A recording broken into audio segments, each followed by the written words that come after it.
നമ്മൾ ഇന്ന് തയ്യാറാക്കാൻ പോകുന്നത് വ്യത്യസ്തമായ ഒരു ഉള്ളി ബജ്ജി. അത് എങ്ങനെയാണെന്ന് നമുക്ക് നോക്കാം. നമുക്കിതിനു വേണ്ട സാധനങ്ങൾ: 1/2 കപ്പ് കടലമാവ്, 2 ടേബിൾ സ്പൂൺ അരിപ്പൊടി, 1/2 ടീസ്പൂൺ കോൺഫ്ലവർ, 1 ടീസ്പൂൺ മുളക് പൊടി, ഉപ്പ് പാകത്തിന്, കായം ഞാൻ 1/4 ടീസ്പൂൺ എടുത്തു. എല്ലാവരും അവരവരുടെ പാകത്തിന്. ഇത് വെള്ളമൊഴിച്ച് ഇളക്കി വെക്കണം. പിന്നീട് ഞാൻ 1 സവാള, ഇത് ഉൾട്ടി എന്ന് പറഞ്ഞ മുഴുവനെയുള്ള സവാളയുടെ ചെറിയത്, പിന്നെ ചെറിയ ഉള്ളി. ഇതിലേതായാലും മതി. ഞാൻ 3 എടുത്തു, 3 കാണിക്കാനായിട്ട്. ആദ്യം നമ്മൾ ഇത് കലക്കി വെക്കണം. ഇതെല്ലാം കൂടെ വെള്ളമൊഴിച്ച്, കോൺഫ്ലവർ ഓപ്ഷണല, ഒരു കരുകരിപ്പിന് ഇട്ടെന്നുള്ളതേ ഉള്ളൂ.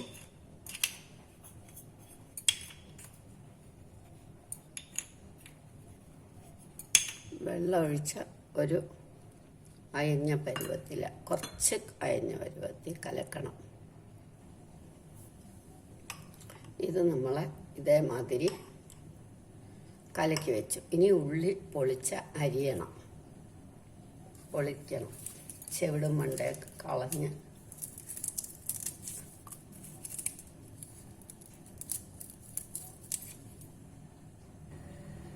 ഇതെല്ലാം പൊളിച്ച് കഴിഞ്ഞു. ഇനി നമുക്ക് കഴുകിക്കൊണ്ടുവരാം.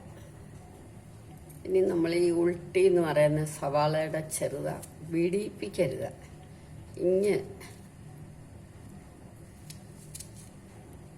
ഇങ്ങനെ 4ആയിട്ട് വലിപ്പം ഇങ്ങനെ ആക്കി ഈ മാവിനകത്തിടണം.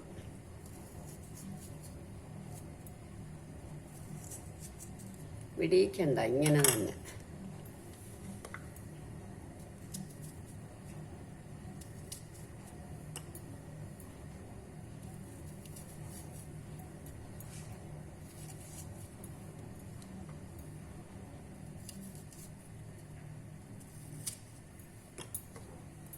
ചെറിയ ഉള്ളി ഇങ്ങനെ മതി. വേണമെങ്കിൽ ഇങ്ങനെ അകത്തേക്ക് മയം പിടിക്കാൻ വേണ്ടിയിട്ടാണ്.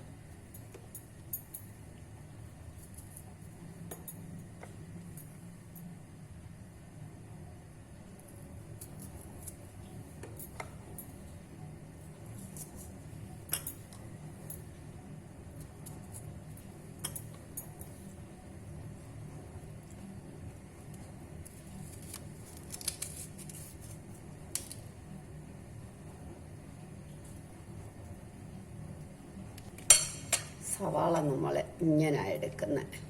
അത് മറ്റേത് വറുത്ത് കഴിഞ്ഞ് ഇങ്ങനെ ഓരോ പോള വീതം എടുക്കാം.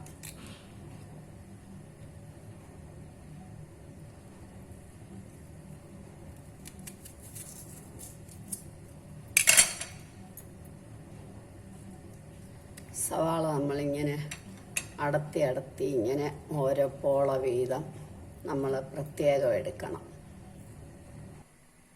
സവാള ഒടുവിലത്തെ ഭാഗമാകുമ്പോൾ, ചെറുതാകുമ്പോൾ നമ്മളിങ്ങനെ മുഴുവനെ ഇടും.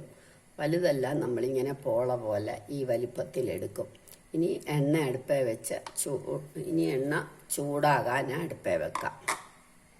എണ്ണ ചൂടാകാൻ അടുപ്പേ വെച്ച് ചൂടാവട്ടെ. എണ്ണ ചൂടായി. നമ്മളിനി ആദ്യം ഉൾട്ടി, ചെറിയ ഉള്ളി ഇതേമാതിരി ഓരോന്നെടുത്തിടണം.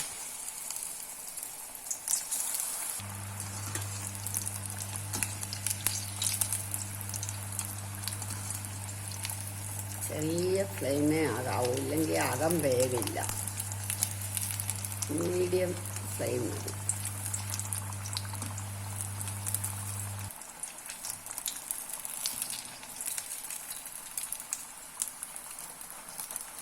ഇനി ഇതെല്ലാം നമുക്ക് കോരി വെക്കാം.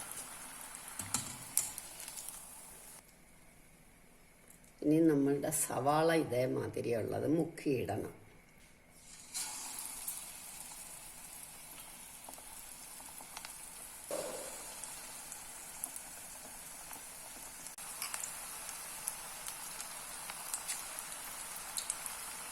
അത് കഴിയുമ്പം ഇതേമാതിരി അരിഞ്ഞതും നമ്മൾ ഇതേമാതിരി മാവി മുക്കിയിടണം.